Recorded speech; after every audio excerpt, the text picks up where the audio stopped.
Sir Chandrababu Naidu గారికి రాజశేఖర గారి మధ్య ఎలా ఉంటుంది? గతంలో మీరు రాజశేఖర గారితో చాలా అనుబంధం ఉంది. సో ఇది నాకు తెలిసి ఇది చాలా మంది అడిగే ప్రశ్నే. ఇద్దరు రెండు మనస్తత్వాలు ఉన్నటువంటి గొప్ప నాయకులు. ప్రజాస్వామ్యంలో రాజశేఖర రెడ్డి గారు లాంటి మిషనరీ మనస్తత్వం కలిగి ముఖ్యమంత్రిగా వచ్చిన తర్వాత చాలామంది ఫెయిల్ అవుతారు. కానీ రాజశేఖర రెడ్డి గారి వెలుగులన్నీ కూడా తను ముఖ్యమంత్రి అయిన తర్వాత అయ్యో ఇంత గొప్ప నాయకుడు ఇతను అనేది ప్రజలు తెలుసుకున్నారు. కానీ ఆ విషయంలో చంద్రబాబు నాయుడు గారి స్టైల్ వేరు, రాజశేఖర రెడ్డి గారి స్టైల్ వేరు. రాజశేఖర రెడ్డి గారు ఒక అద్భుతమైనటువంటి ప్రజా నాయకుడుగా, లీడర్గా, ముఖ్యమంత్రిగా, ప్రధానంగా అడ్మినిస్ట్రేషన్లో ఒక ముఖ్యమంత్రి ఎలా ఉండాలని ప్రజలు కోరుకుంటారో అవతల వర్గం కూడా అలానే ఉండి చూయించి అందరినీ అట్రాక్ట్ చేసి ప్రభుత్వం అంటే మీది, ప్రభుత్వంలోకి ఒకసారి వచ్చిన తర్వాత ఆ పార్టీ ఈ పార్టీ అనేది లేదబ్బాయి, కమ్యూనిస్టులని లేకపోతే బిఎస్పీని వేకర్ సెక్షన్స్గా ఉన్నట్టు వాయిసెస్ మొత్తాన్ని దగ్గరికి తీసి ఆదరించి ప్రజాస్వామ్యబద్ధంగా ప్రజల తరపున మీరు మాట్లాడుతున్నారు కాబట్టి ప్రజలకు ఏది కావాలో దాని మీద మీరు మేము కలిసి పనిచేద్దాం అనే దృక్పథం కలిగినటువంటి గొప్ప నాయకుడు రాజశేఖర్. సార్ రాష్ట్రంలో డబుల్ ఇంజిన్ సర్కార్ నడుస్తుందని చెప్తారు. నిజంగా డబుల్ ఇంజిన్ సర్కార్ నడుస్తుందంటారు? ఇదేమన్నా హెలికాప్టర్ అండి డబుల్ ఇంజిన్ ఉండటానికి, లేకపోతే విమానమా? ప్రభుత్వాలు డబుల్ ఇంజిన్లు ఉండవు. ఏ ఇంజిన్ ఆ ఇంజినే.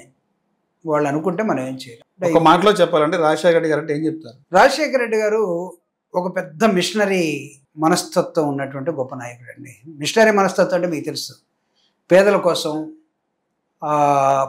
అట్టడుగు వర్గాల కోసం, ఆ ప్రాంత అభివృద్ధి కోసం, సమాజ అభివృద్ధి కోసం వాళ్ళని త్యాగం వైపు మలుచుకొని ప్రజల కోసం పనిచేసే మనస్తత్వాలే మిషనరీ మనస్తత్వం. మిషనరీ అంటే బ్రిటిష్ వాళ్ళది కాదు. So opening your heart and expanding your heart, హృదయాన్ని పరిచి పనిచేయటమే రాజశేఖర రెడ్డి. చంద్రబాబు గారు ఏం చెప్తారు? ఇక్కడ ఆపేసేయండి. మీరు రాజశేఖర రెడ్డి గారు అడిగారు, అయిపోయింది. సార్ ఇప్పుడు మీ గతంలో రాజశేఖర రెడ్డి గారితో చాలా సన్నిహిత సంబంధం ఉంది, ఇప్పుడు జగన్ గారితో ఉన్నారు. ఇద్దరి మధ్య మీకు అలా బాండింగ్ ఎలా ఉంటుంది? రాజశేఖర రెడ్డి గారి కొడుకు జగన్మోహన్ రెడ్డి గారు. రాజశేఖర రెడ్డి గారి లాగా ముఖ్యమంత్రి జగన్మోహన్ రెడ్డి గారు అయిన తర్వాత రాజశేఖర రెడ్డి గారి అంత అనుభవం జగన్మోహన్ రెడ్డి గారికి అడ్మినిస్ట్రేషన్లో లేని సమయం అడ్మినిస్ట్రేషన్ని ఎలా నేర్చుకొని చూయించాలో అద్భుతంగా చూయించినటువంటి వ్యక్తి జగన్మోహన్. సరే ఏదైతే ఉందో పవన్ కళ్యాణ్ గారు ఇప్పుడు కూటమి ప్రభుత్వంలో గేమ్ చేంజర్గా మారారు. పవన్ కళ్యాణ్ వల్లే కేంద్రం నుంచి నిధులు వస్తున్నాయి అంటే రాష్ట్రంలో డెవలప్ అవుతుందంటారు. నిజంగా పరిస్థితి అంటారు? ఒకవేళ ఉండే పని అయితే my request the honourable Pawan Kalyan Panchayati Raj minister, దయచేసి ప్రత్యేక హోదాని ఇంతకుముందు మీరు పోరాడినట్టుగా పాచిపోయిన లడ్డు అనుకున్నా దాన్ని కూడా తీసుకురండి, మీ ద్వారా వచ్చిందని మేము చెప్పుకుంటాం. పోలవరాన్ని నిన్న మాధవ్ బీజేపీ అధ్యక్షుడు ఇంకొక 2 సంవత్సరాల్లో కడతా ఉన్నాడు. చంద్రబాబు నాయుడు గారు ఈ సంవత్సరంలో కంప్లీట్ చేస్తూ ఉన్నారు.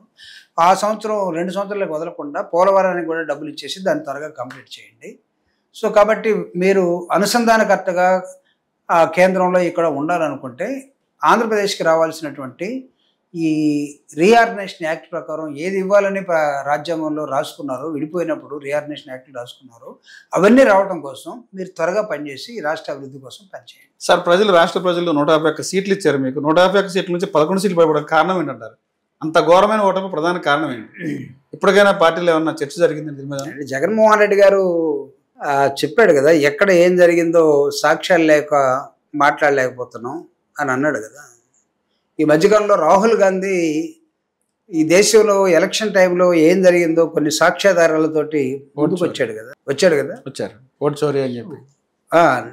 నేను అనలేదు, నువ్వు అనేస్తున్నావు అన్నమాట. ఆయన ప్రెస్ మీట్ లో పెట్టాడు మీడియాలో. ఎవరు?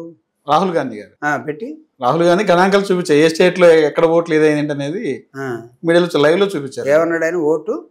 ఓటు చోరీ అని చెప్పి పేరు పెట్టారు. చోరీ అంటే ఏంటి? చోరీ అంటే విద్యావంతులు మీరు చెప్పాలి దాని అర్థం. కాదు కదా, నేను అడుగుతున్నా. ఓటు చోరీ అంటే దొంగలించబడిందా? దొంగ ఎవడు ఇక్కడ? కూటమే? మోడీయా? అమిత్ షానా? లేకపోతే కూటమిలో ఉన్న పెద్దల? ఎలక్షన్ కమిషనా? ఏది? ఈరోజు ఓటు అధికార్ బీహార్లో ఒక యాత్ర చేస్తున్నాడు. యాత్రకు వచ్చిన స్పందన చూసారా? ఓటు అధికార్ ఎందుకు దాని సమాధానం చెప్పలేకపోయారు? 65 లక్షల ఓట్లని ఒక రాష్ట్రంలో తీసేశారండి. Aadhaar card is main important. ఒక కార్డుని ఈరోజు మనం వాడతాం. ఆధార్ కార్డు అనేదాన్ని లేకుండా మిగతా అది ఉందా ఇది ఉందా అని అడిగి 65 లక్షల ఓట్లు తీసేశారు. వాటిని సుప్రీంకోర్టు పట్టుకొని కర్ర పట్టుకొని మొట్టికాయలు వేస్తే ఇప్పుడు పెడుతున్నారు. ఇదే ఏపీలో జరిగిందంటే 2019లో వైసీపీ ఎలా గెలిచిందా అంటారు? నేను మీ దగ్గరికి వస్తున్నా, మీరు అడిగారు కదా, మీరు 151 నుంచి 11కి ఎందుకు పడిపోయారంటే ఇలాంటివి జరిగినప్పుడు అదే జరుగుతుంది. నెక్స్ట్ క్వశ్చన్ మీరు అడుగుతారు, దీనికి వ్యతిరేకంగా మీరు ఎందుకు పోరాటం లేదని. అవునా? అవును. జగన్మోహన్ రెడ్డి గారు చెప్పిన అదే చెప్తున్నాం, మాకు ఆధారాలు దొరకట్లేదని చెప్పాం. ప్రజలు ఆలోచిస్తూ ఉన్నారు, రేపు ఎలక్షన్స్ ఈవీఎంలతో పెట్టాలన్నా దేశవ్యాప్తంగా, ఈవీఎంలు లేకుండా బ్యాలెట్ పేపర్తో పెట్టాల దశలోకి ప్రజలు వెళ్ళిపోయిన తర్వాత, సమస్య ఇంటలెక్చువల్స్ వెళ్ళిపోయిన తర్వాత, ప్రజాస్వామిక వాదులు వెళ్ళిపోయిన తర్వాత, దొంగెవడో దొరెవడో లేదా నిజంగా ప్రజల కోసం సేవ చేయడానికి వచ్చినాడు ఎవడో సేవ చేయకుండా ఈ దేశం మొత్తాన్ని కూడా మాయ మాటలతోటి మంత్రాల్లాగా చెప్పి ఈ దేశంలో సమస్యలుంటో చూడకుండా ప్రపంచ దేశాల్లో 72 దేశాలు తిరిగేటువంటి ప్రధానమంత్రులు మనకు వచ్చిన తర్వాత మణిపూర్ తగలబడతా ఉంటే పక్కనున్న మణిపూర్కి ఢిల్లీకి గంట ప్రయాణం పోలేకపోయాం 4 సంవత్సరాల నుంచి అక్కడ తగలబడతా ఉంది. కానీ మనం జిన్పింగ్తో మాట్లాడతాం, పుతిన్తో మాట్లాడతాం, నార్త్ కొరియా అధ్యక్షుడితో తప్ప, నార్త్ కొరియా అధ్యక్షుడు కిమ్తో తప్ప అందరితో మాట్లాడతాం మనం. సో ఏమవుతుంది ఇప్పుడు, నీ దేశంలో ఉన్న ఒక రాష్ట్రంలో సమస్య అంటే మాట్లాడలేనటువంటి ప్రధానమంత్రులు మనకు వచ్చేసారు. వాళ్ళకి సపోర్ట్ చేసే కూటమి మనకు వచ్చింది. ఎందుకో పాపం పోరాటంలో ఉండే నితిన్ ఎందుకు వెనకబడ్డాడో, ఎందుకు కలిసిపోయాడో వయసు మీద, లేకపోతే 19లో వ్యతిరేకించినటువంటి బ్లాక్ షర్ట్ మూమెంట్, 19లో నువ్వెక్కడ, నీ డిగ్రీ ఎక్కడ, వాడెక్కడ, ఈడెక్కడ, ఎందుకు మళ్ళీ ఇదైపోయింది. వీటన్నిటికి సమాధానాలు 2024లో పొరపాటున గెలిచినంత మాత్రాన, పొరపాటున అంటే ఎలా, చోర్ అనేది ఒకటి బయటకు వస్తూ ఉంది. ఆంధ్రప్రదేశ్లో కూడా వస్తుందేమో, ఖచ్చితంగా తీసుకొస్తారు ఎవడో ఒకటి. ఆంధ్రప్రదేశ్ ఇదే విషయాన్ని ప్రస్తావన చేస్తే అధికార పార్టీ ఏమంటుందంటే 2019లో కూడా వైసీపీ ఇదే పరిస్థితి వచ్చిందా అంటే, మీరు గెలిస్తే ప్రజలు ఓట్లు వేసారు, మేము గెలిస్తే ఎలా అని చెప్పి అంటారు. దానికేం చెప్తారు? ఏమో అయితే అప్పుడు ఎందుకు మాట్లాడలేకపోయారు అంటే, అప్పుడు ఉన్నటువంటి సార్ దొంగ కూడా నిరంతరంగా, ఈవీఎం కూడా నిరంతరంగా దొంగతనం చెప్పెట్టుకుని ఉండదు. అది ఎప్పుడు పెడతారంటే వాళ్ళకి అనుకూలంగా లేనప్పుడు పెడతారు. ప్రజా ఉద్యమాలు, ప్రజాస్వామ్యము, ఓటర్స్, ప్రజలు వాళ్ళకి అనుకూలం లేనటువంటి ప్రాంతాల్లో దాన్ని వాడతారు. 2019-24 జగన్మోహన్ రెడ్డి గారికి ప్రజలు నీరాజనాలు పట్టినటువంటి ఒక వేవ్ కనపడింది. ఆ వేవ్లో నువ్వు మా ఈవీఎంను మార్చుకోవాల్సిన అవసరం లేదు అసలు నన్ను అడిగితే. ఒకవేళ మిగతా చోట్ల ఎలాగో మార్చుకున్నారేమో, కానీ ఆంధ్రప్రదేశ్లో ఆ టైంలో అది అవసరం లేదు. మొన్న 2024కి దేశంతో పాటు ఏడు కూడా అవసరం అయిందేమో. ఐఎమ్ సారీ, నేను ఎందుకు లోపలికి వెళ్తున్నాను, మీరు చాలా మీరు ఏదో లాగుతున్నారు, వాస్తవాలు చెప్పాలి కదా. ఏమి నాన్నగారు, ఎక్కడో ఏదో జరుగుతూ ఉంది. కానీ ఏదేమైనా సరే వీటన్నిటినీ ఒక ప్రజాస్వామ్యబద్ధంగా మనం క్రిస్టల్ క్లియర్గా ఉండాల్సినటువంటి ప్రజాస్వామ్యాన్ని, ఇందాకే గవాయ్ గారు నిన్న ఒక స్టేట్మెంట్ ఇచ్చాడు. నేపాల్ ఘటన చూసిన తర్వాత నేపాల్లో ఒక 6 రోజుల ఉద్యమం ప్రభుత్వాన్ని మార్చేటి పెట్టి రాజ్యాంగాన్ని తిరిగి రాయాలనే ప్రజలు కోరుకోవడం. అదేవిధంగా బంగ్లాదేశ్, శ్రీలంక, నిన్న జరిగినటువంటి ఫ్రాన్స్లో ఒక ఉద్యమం, ప్రపంచవ్యాప్తంగా అనేకమైన మూమెంట్స్ వస్తున్న నేపథ్యంలో Gavai, the honourable chief justice of India, being a Dalit, ఆయన ఒక స్టేట్మెంట్ ఇచ్చాడు.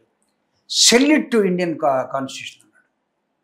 డాక్టర్ బాబాసాహెబ్ అంబేద్కర్ ఇచ్చినటువంటి భారత రాజ్యాంగం ఎంత దృఢంగా పనిచేస్తుందో చూసి ప్రపంచ దేశ రాజ్యాంగాన్ని ఒకసారి చూసి నేర్చుకోండి అన్నట్టుగా చెప్పాడు. సో దాని వాల్యూస్ని తీసేయడం కోసం మీరు ఎలక్షన్ కమిషన్ని ఒక దొంగగా నిలబెడుతున్నారు. ఐఎమ్ సారీ, మీరు పరిపాలించండి, కానీ నాట్ త్రూ వయా మీడియా కాదు, స్ట్రైట్ లైన్లో ప్రయాణించండి. ఇదేం తిరుపతి కొండండి 100 వంకరలు తిరిగిపోవడానికి దిగడానికి.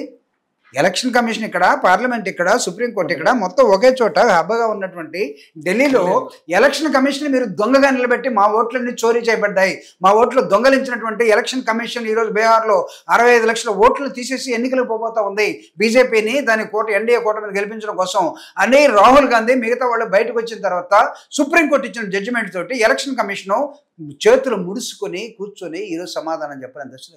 అదే పరిస్థితి ఆంధ్రప్రదేశ్ బయటకు వస్తుంటారు ఆధారాలతో ఉన్నా. ఇలాంటి వాళ్ళు జర్నలిస్టులు, సీనియర్ జర్నలిస్టులు, మేధావులు బయటకు వస్తే ఆటోమేటిక్గా రావచ్చు. పార్టీలు కొన్నిసార్లు మాకున్న లిమిటేషన్స్లో మేము మాట్లాడలేకపోవచ్చు. ఎస్, ఈరోజు మా పరిస్థితి కూడా అదే. కానీ మీలాంటి వాళ్ళు ఆగుతారా? ఈ ప్రిపేర్ ఏ మూమెంట్ అయితే సీనియర్ జర్నలిస్టులు ఈ దేశాన్ని, ఈ రాష్ట్రాన్ని చదవండి, మీరు తప్పకుండా కంపారిటివ్ స్టేట్మెంట్ ఇవ్వండి. ప్రజాస్వామ్యబద్ధంగా డాక్టర్ బాబాసాహెబ్ అంబేద్కర్ ఇచ్చినటువంటి భారత రాజ్యాంగ విలువలను కాపాడటం కోసం మీలాంటి వాళ్ళు ముందుకు రండి. ఎంతకాడికి ఆ పార్టీ ఏం మాట్లాడితే మా మీద రాళ్ళేసే మార్గాలు మీరు కూడా ఎంచుకోవాలి. చెప్తున్నాను, every citizen has got a responsibility now to save the democracy. మనం ఈరోజు నాయకత్వం వస్తుంది మన కోసం కాదు, రాబోయే తరాల కోసం. ఇప్పుడున్న నాయకత్వం భారతదేశంలో కానీ మొత్తం అది ఏ రాజకీయ పార్టీ అనుకోండి. ఇప్పుడు ప్రజెంట్ టోటల్ నాయకత్వం వస్తుంది వాడు తినడం కోసం కాదు, వాడు బతకడం కోసం కాదు, వాడి కోసం కాదు, రాబోయే తరాల కోసం. అది డాక్టర్ బాబాసాహెబ్ అంబేద్కర్ చెప్పింది. సో ఇంత పెద్ద రాజ్యాంగాన్ని తన జీవితకాలం మొత్తం చదివి చదివి చదివి క్రిస్టల్ క్లియర్గా రాసి పెట్టి ఇచ్చేస్తే రాసిన దాన్ని చదువుకొని అర్థం చేసుకోలేక మనం ఇష్టం వచ్చినట్టు పోతున్నాం.